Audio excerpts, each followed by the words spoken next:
Hello, ഓണവിഭവങ്ങൾ part 3 easy ആയിട്ടൊരു മാങ്ങാ പെരട്ടാണ് ഇന്ന് വയ്ക്കാൻ പോകുന്നത്.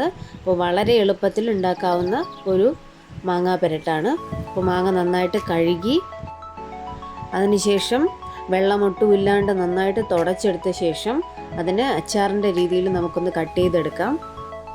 അതിനുശേഷം അതിലേക്ക് ആവശ്യത്തിന് ഉപ്പ്, മഞ്ഞൾപ്പൊടി, ഉലുവാപ്പൊടി, മുളക് പൊടി, കായപ്പൊടി എന്നിവയെല്ലാം ചേർത്ത് നന്നായിട്ട് ഒന്ന് മിക്സ് ചെയ്ത് വയ്ക്കാം.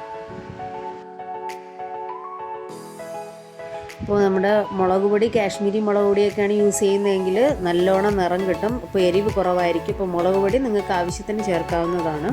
ഞാനിവിടെ 3 ടേബിൾ സ്പൂൺ മുളക് പൊടിയാണ് ചേർത്തിരിക്കുന്നത്.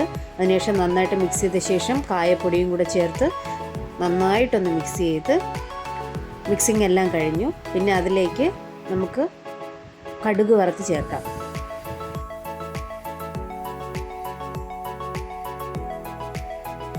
ഇപ്പോൾ മാങ്ങയുടെ നല്ല രുചി വേണമെങ്കിൽ നമുക്ക് നല്ലെണ്ണയിൽ തന്നെ അത് കടുക് വറക്കണം. അപ്പോൾ ചീനച്ചട്ടി അടുപ്പിൽ വെച്ച് നല്ലെണ്ണ ഒഴിച്ച് അതിലേക്ക് കടുകിട്ട് പൊട്ടിക്കുക. ഒരു 3/4 ടീസ്പൂൺ കടുകിട്ട് കൊടുത്തിട്ടുണ്ട്. അതിനുശേഷം വറ്റൽമുളകും കരിവേപ്പിലയും ഇട്ടു ഫ്ലെയിം ഓഫ് ചെയ്ത ശേഷം നമുക്ക് ഈ പുരട്ടി വെച്ചിരിക്കുന്ന മാങ്ങയിലേക്ക് ഈ താളിപ്പ് ചേർത്ത് കൊടുക്കാം.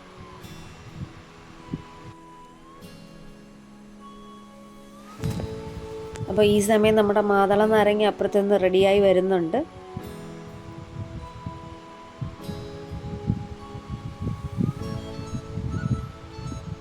ഇത് കറിവേപ്പില ഇട്ട ശേഷം നമുക്ക് ഫ്ലെയിം ഓഫ് ചെയ്യാം.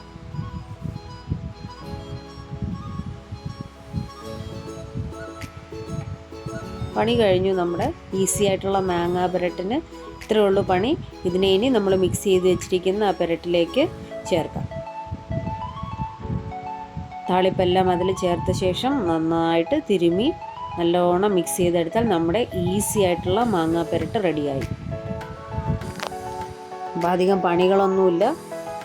മാങ്ങ നന്നായിട്ടൊന്ന് അരിഞ്ഞെടുക്കുന്ന ഒരു ടൈം മാത്രമേ വേണ്ടൂ. ഈസി ആയിട്ട് ഒരു മാങ്ങാ പെരട്ട് ഒന്ന് ട്രൈ ചെയ്ത് നോക്കണേ. ഇപ്പോൾ വളരെ എളുപ്പത്തിൽ തയ്യാറാക്കിയ മാങ്ങാ പെരട്ട് റെഡിയായി.